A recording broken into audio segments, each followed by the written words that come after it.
bab selanjutnya. Perkara ini kita tuntaskan, insya Allah. Selanjutnya kita masuki bab keempatnya terkait dengan masalah takdir, menemukan takdir kita. Diriwayatkan dari Wahab bin Munabbih, suatu hari iblis diperintahkan Allah untuk datang kepada Rasulullah. Ya, berarti mau datang ke Rasulullah kan ada apa? Perintah. Jadi iblis pun taat, bro. Ini sahih hadisnya. Dan harus menjawab segala pertanyaan yang diajukan oleh Nabi. Nabi manggil iblis, sorry ya, gua aja nggak mau tunduk kan gitu. Taat malah si antum iblis. Suruh masuk neraka aja mau ya. Iblis pun dengan tunduk datang dalam bentuk orang tua pakai tongkat.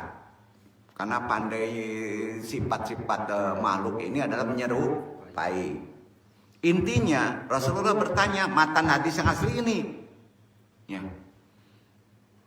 Kama da'dul astuqai min fi adisabihin nunak. Ada berapa teman-temanku dari golongan umatku? Teman-temanmu dari golongan umatku. Kata Nabi. Iblis menjawab, ad-diqai min tabaqai sabiq. Ya Muhammad, hunnaka asratu asqas. Teman-teman saya dari golongan umatmu ya Muhammad, ada 10 orang. Berapa? 10 orang. Mereka merupakan teman-temanku dari dunia sampai ke neraka. Ditanya lagi, siapa saja mereka? Hunnaka asratu akhas. 10 orang tadi itu, yaitu number 1. Ya, catat. Hakimun jair. Hakimun jair. Hakim yang tidak adil. Hati-hati antum jadi hakim. Selama antum jadi hakim, kaki kiri di neraka, kaki kanan di surga. Duduk. Itu kata iblis. Yang kedua, ghaniyun mutakabir. Orang kaya yang pakai selendangku. Sombong. Kedua. 3. Tajirun qain. Pedagang yang pangicu timbangan, khianat. Sampai hati-hati. 4. Syaribu al-khamar. Ngusir nih. Kalau jikir mabok juga. Pemabuk, peminum khamar. Duduk. Nggak bisa dicampur. Mabuk udah jelas haram. 5. Al-qata'at, tukang-tukang fitnah. 6. Sahibu ar-riya, orang yang ria. 7. Akilu ma'al al-yatim, orang yang memakan harta anak yatim. 8. Al-mutawinu bi al-syara, orang yang menganggap enteng sholat. Jangan anggap enteng sholat itu. Itu tugas kita. Nyasar takdir antum. 9. Mani'uz zakah, orang yang enggan membayar zakat. Temanku kata iblis. Kenapa? Karena zakat hukumnya wajib 2,5%. Setuju? 10.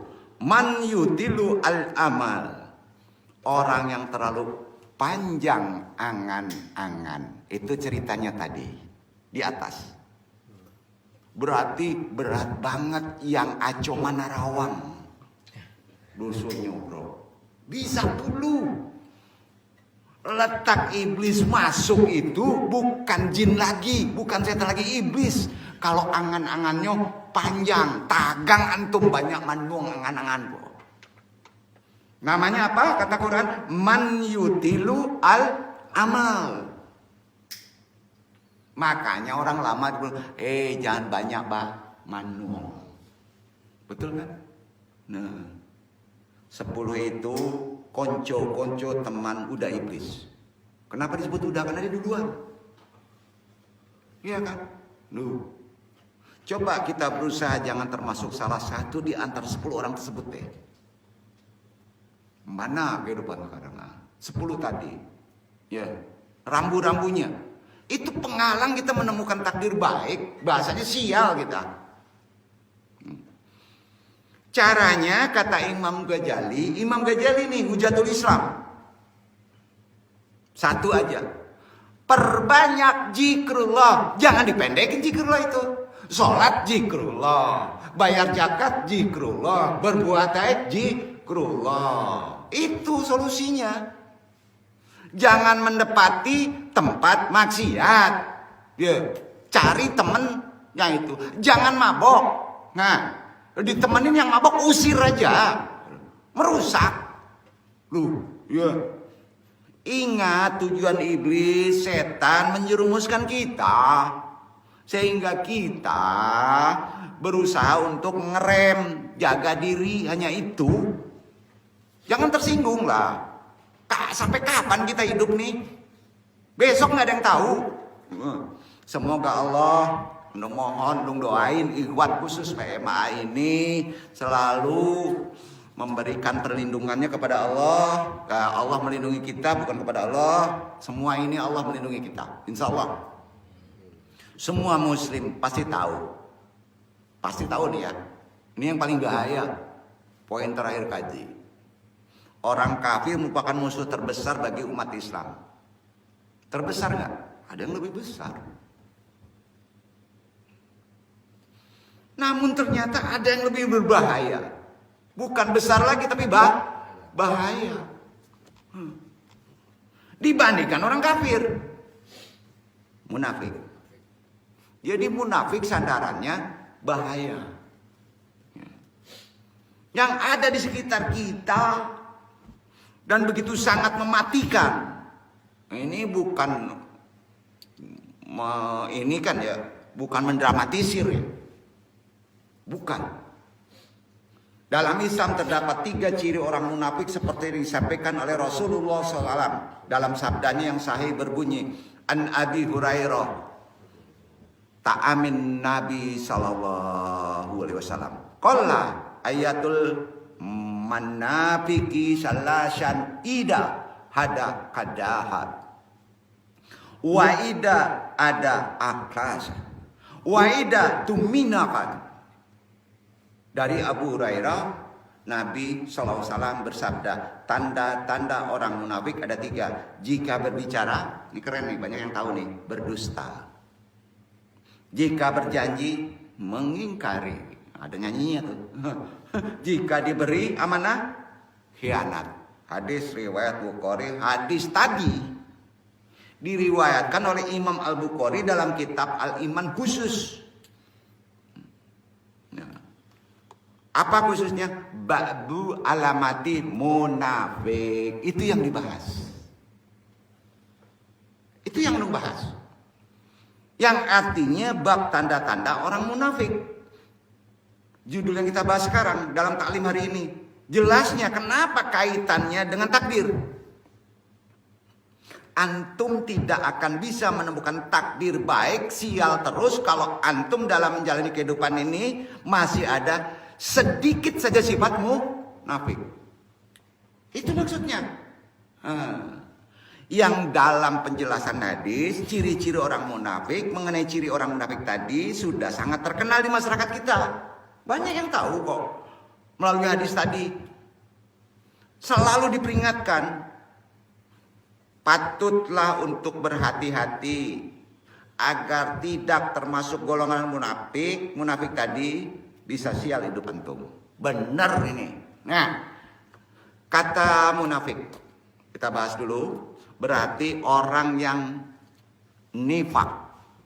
Nifak artinya Secara bahasa, nifak itu adalah berbeda antara yang ada tampak lahir dan yang tidak tampak di batin. Apo kato mului, balain di kato hati. Nah, apabila perbedaan itu menyangkut perkara iman, ya, terkait perkara iman, itikad akidah, maka orang tersebut termasuk nifak itikade. Betul kan? Contohnya gini. Orang yang berkata kami beriman tapi mengingkari di dalam hati. Contohnya gitu. Kan gampang tuh. Dalil Al-Quran tentang ciri orang munafik selain dari hadis, ya, juga telah menjelaskan ciri orang munafik dalam bagian awal surat Al-Baqarah. Ya, ada di firman-Nya, ya, menjelaskan tentang 3 golongan manusia, yaitu kan dijelaskan di Al-Baqarah: mukmin, orang kafir, orang munafik, betul kan? Diletakkan paling tinggi di munafik itu paling bahaya. Al-Baqarah 14 dibaca ikhwan.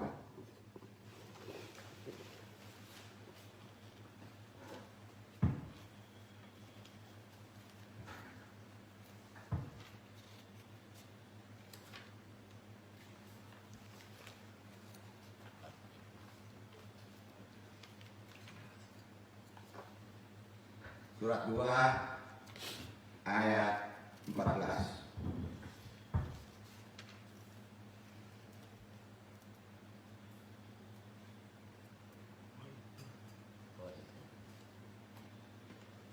وَإِذَا لَقُوا الَّذِينَ آمَنُوا قَالُوا آمَنَّا وَإِذَا خَلَوْا إِلَى شَيَاطِينِهِمْ قَالُوا إِنَّا مَعَكُمْ إِنَّمَا نَحْنُ مُسْتَهْزِئُونَ.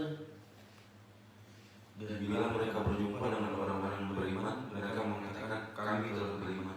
Dan bila mereka kembali kepada syaitan-syaitan mereka, mereka mengatakan sesungguhnya kami sendirian dengan kamu. Kami hanyalah berolok-olok. Sampai ya? Paham ya? Apabila mereka berjumpa dengan orang yang beriman seperti kita, mudah-mudahan kita semua beriman. Ngomongnya gimana? Kami beriman. Kami ikuti ajaran dong. Tapi pas keluar ketemu sama setan. Gue nanti kan ngolok-ngolok aja ya. Tapi itu munafik. Dijamin aku ketemu takdir jelek terus. Hati-hati mainan nanti. Kemudian Allah membalasnya di ayat 15 dengan cara apa kata Allah? Resikonya Allahu yastahdi'u bihim wa yamuduhum fi tukainin mahum. Allah akan memperolok-olok pula hidup kamu diolok-olok Tuhan, membiarkan mereka terombang-ambing dalam kesesatan nyasar. Setuju nggak? Takdir itu semua udah tahu, walaupun yang ngerti.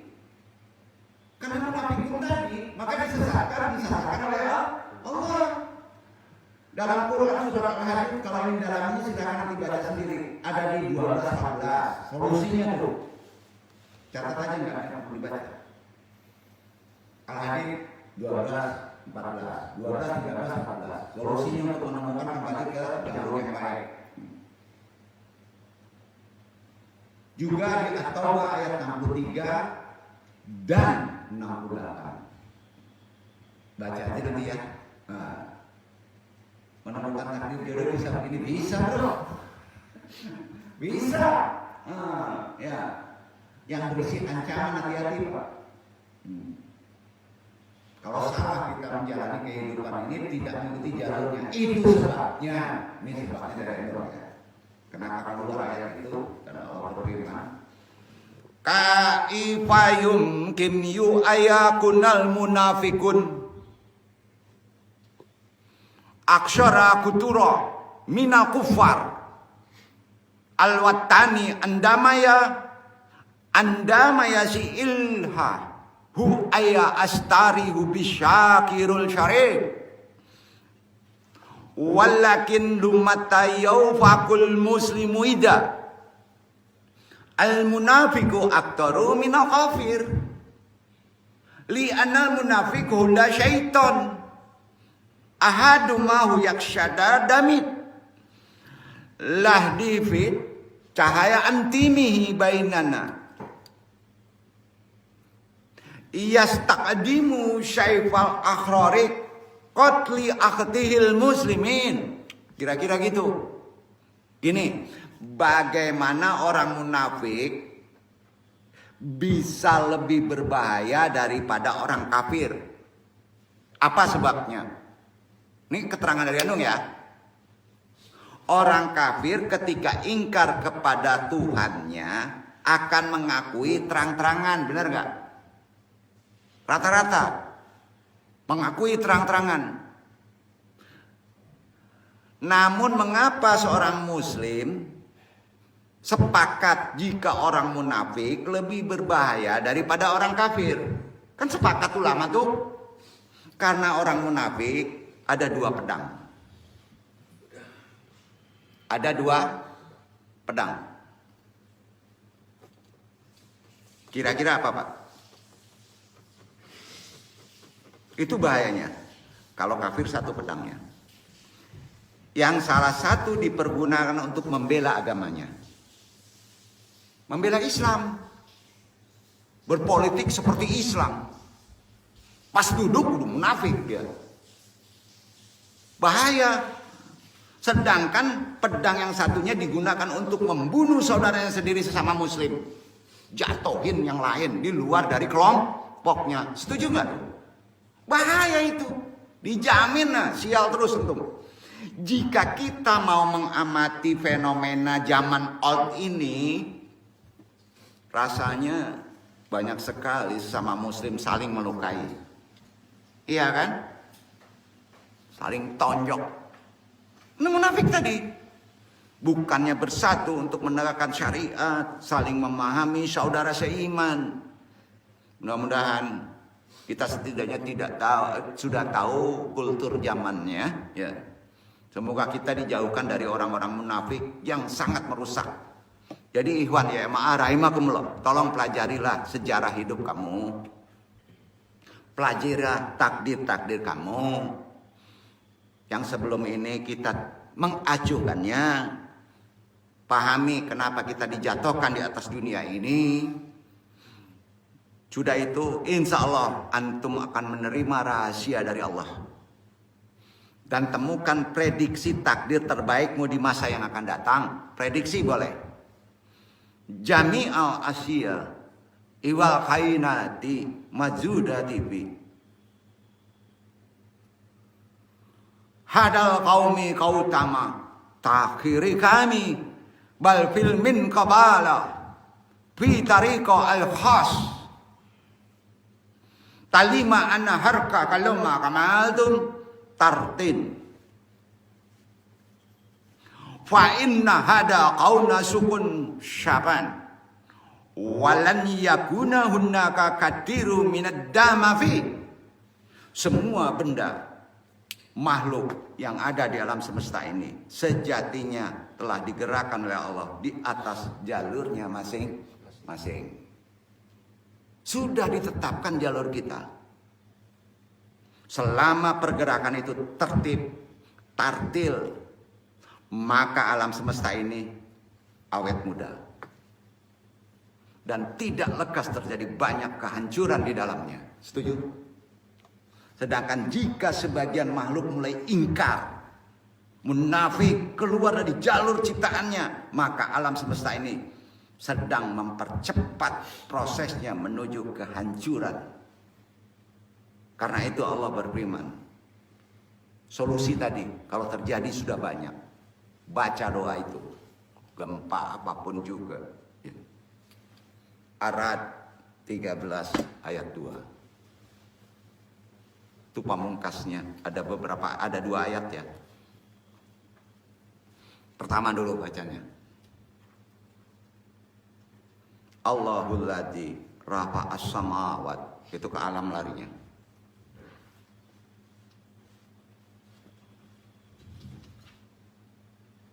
الله الذي رفع السماوات بغير أمد ترونها ثم استوى على العرش وسخر الشمس والقمر كل يجري لأجل مسمى يدبر الأمر يفصل الآيات لعلكم لقاء ربكم توقنون. Allah lah yang meninggikan langit tanpa diam, sebagaimana yang kamu lihat. Kemudian Dia bersemayam di atas ars dan menundukkan matahari dan bulan, masing-masing berada hingga waktu yang ditentukan. Allah mengatur urusan makhluknya, menjelaskan tanda-tanda kebesarannya supaya kamu meyakini pertemuanmu dengan Tuhanmu. Yakin kan nih kalau kita punya jalur takdir tersendiri? Yakin ya? Penutup ayat ini dalam doa ya. Kalau kita sulit sekali menemukan takdir ini ya, jangan-jangan tertutup dengan ini. Baca Yasin ayat 40.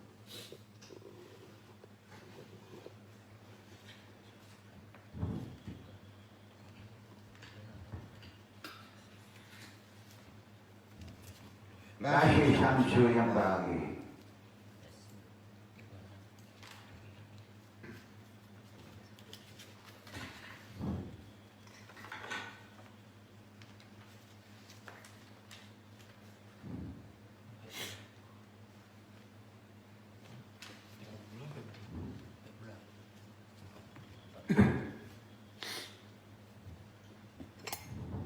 Lasamsu yanbaghi laha an tudrikal qamar walal lailu sabiqun nahar wa kullun fi falakin yasbahun.